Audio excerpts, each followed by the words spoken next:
સહન કરવી પડશે ગરમી, પછી આવશે આંધી વંટોળ। રાજ્યમાં ગરમીના વળતા પાણી શરૂ થઈ ગયા છે। 44 ડિગ્રીએ પહોંચેલું તાપમાન હવે 40 થી 41 ડિગ્રીએ પહોંચી ગયું છે।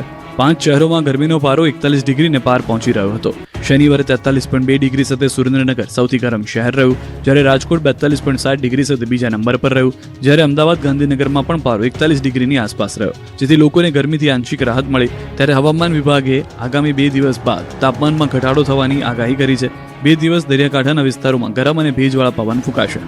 जो क्या तापमान है वो हम उम्मीद करते हैं कि अगले 2 दिन के बाद थोड़ा सा फॉल आने की संभावना है। फिलहाल हम हीट वेव की कोई वार्निंग नहीं दे रहे हैं, लेकिन हॉट एंड ह्यूमिड हमने डे 1 और डे 2 कोस्टल गुजरात रीजन में रखा है, जिसमें सौराष्ट्र नॉर्थ गुजरात कोस्ट के है और सौराष्ट्र कच्छ का भी कोस्ट है, जो उसमें भी हॉट एंड ह्यूमिड कंडीशंस एक डे 1 और डे 2 में रहने की उम्मीद है।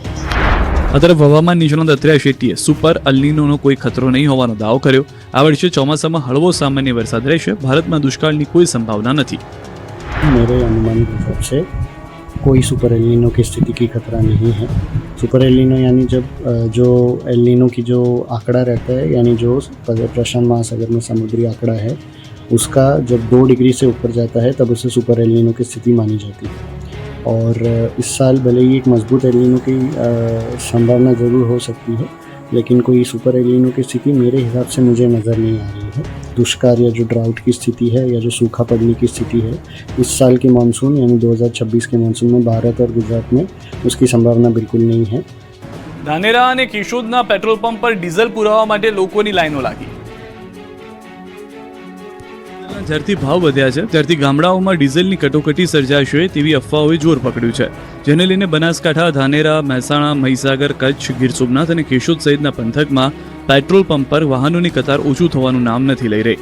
ટ્રેક્ટરોની કતારના દ્રશ્યો બનાસકાંઠાના ધાનેરાના છે। અહીં ડીઝલ ખૂટી પડવાની અફવાને પગલે આસપાસના ગામડાના લોકો મોડી રાતથી જ પેટ્રોલ પંપ પર લાઈન લગાવીને ઊભા રહી ગયા। કોઈ ટ્રેક્ટર લઈને તો કોઈ બેરલ લઈને, કોઈ અન્ય વાહન લઈને લાઈનમાં ઊભું રહી ગયું। થોડીવાર માટે તો અફરાતફરીનો માહોલ સર્જાયો। લાંબી લાઈન થતાં પંપ માલિકને પોલીસને બોલાવી પડી। ડીઝલ પણ ખૂટી પડ્યું હતું, જેથી વાહન ચાલકોએ અન્ય પંપો પર ધક્કા પણ ખાવા પડ્યા હતા। હવે જ્યાં સુધી તમારી નજર પહોંચે ત્યાં સુધી ટ્રેક્ટરોની લાઈન જ ના દ્રશ્યો જોવા મળશે। જૂનાગઢના કેશોદના આ દ્રશ્યો ગીર પંથકમાં પણ ડીઝલની કટોકટી જેવી સ્થિતિ સર્જાય છે, જેથી લોકો સાવચેતીના ભાગરૂપે સંગ્રહખોરી કરવા લાગ્યા છે। એટલે જ ખેડૂતો અને વાહન ચાલકો પેટ્રોલ પંપ પર મોડી રાતથી કતારમાં ઊભા રહી જાય છે। બધા જ ટાંકી ફૂલ કરાવવા લાગતા પેટ્રોલ પંપ પર સંચાલકોએ મર્યાદિત પેટ્રોલ આપવાનું નક્કી કર્યું। વાહન ચાલકોને દિવસમાં 2 થી 3 વખત ધક્કા ખાવા પડી રહ્યા છે। ટ્રેક્ટરમાં મર્યાદિત માત્રામાં ડીઝલ અપાતા હોવાના આક્ષેપો કરાઈ રહ્યા છે। ડીઝલના અભાવે ખેતી કાર્યો અને વાહન વ્યવહાર પર પણ અસર પડી રહી છે, જેથી સરકાર પૂરતો જથ્થો ફાળવે તેવી ખેડૂતો અને વાહન ચાલકો માંગ કરી રહ્યા છે। મુન્દ્રામાં જિહાદી ડ્રગનો ઘટસ્ફોટ। દરિયાકાંઠાથી ફરી એકવાર પકડાયું 227 કિલોથી વધુ ડ્રગ્સ। ઘેંટાના ઊનની આડમાં લાવ્યા હતા ડ્રગ્સ।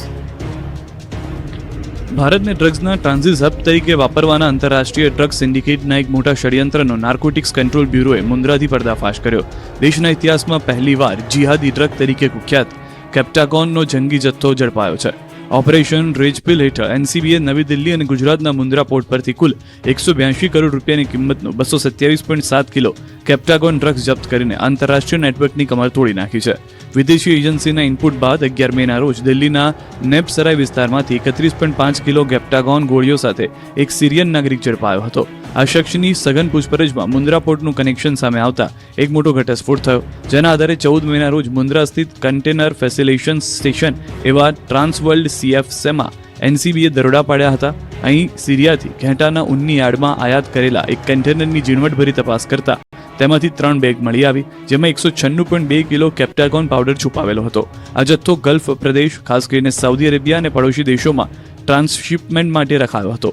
દિલ્હીથી પકડાયેલો મુખ્ય સૂત્રધાર સિરિયન નાગરિક વર્ષ 2024ના રોજ ટુરિસ્ટ વિઝા પર ભારત આવ્યો। જાન્યુઆરી 2025ના રોજ તેના વિઝા પૂરા થઈ ગયા હોવા છતાં તે ગેરકાયદેસર રીતે ભાડાના મકાનમાં રોકાઈને સિરિયાથી મુન્દ્રા વાયા સાઉદી અરેબિયાનું આખું નેટવર્ક ઓપરેટ કરી રહ્યો હતો। દિલ્હીમાં તેણે કમર્શિયલ રોટલી વણવાના મશીનમાં ડ્રગ્સ સંતાડ્યું હતું। કેન્દ્રીય ગૃહમંત્રી અમિત શાહે સોશિયલ મીડિયા પર આ અંગે એનસીબીને અભિનંદન પાઠવ્યા। તેમણે જણાવ્યું કે મોદી સરકાર ડ્રગ્સ મુક્ત ભારત માટે સંકલ્પબદ્ધ છે। મધ્ય પૂર્વ તરફ મોકલવામાં આવનાર ડ્રગના કન્સાઇનમેન્ટનો પર્દાફાશ એ ડ્રગ્સ સામે ઝીરો ટોલરન્સનું ઉત્કૃષ્ટ ઉદાહરણ છે।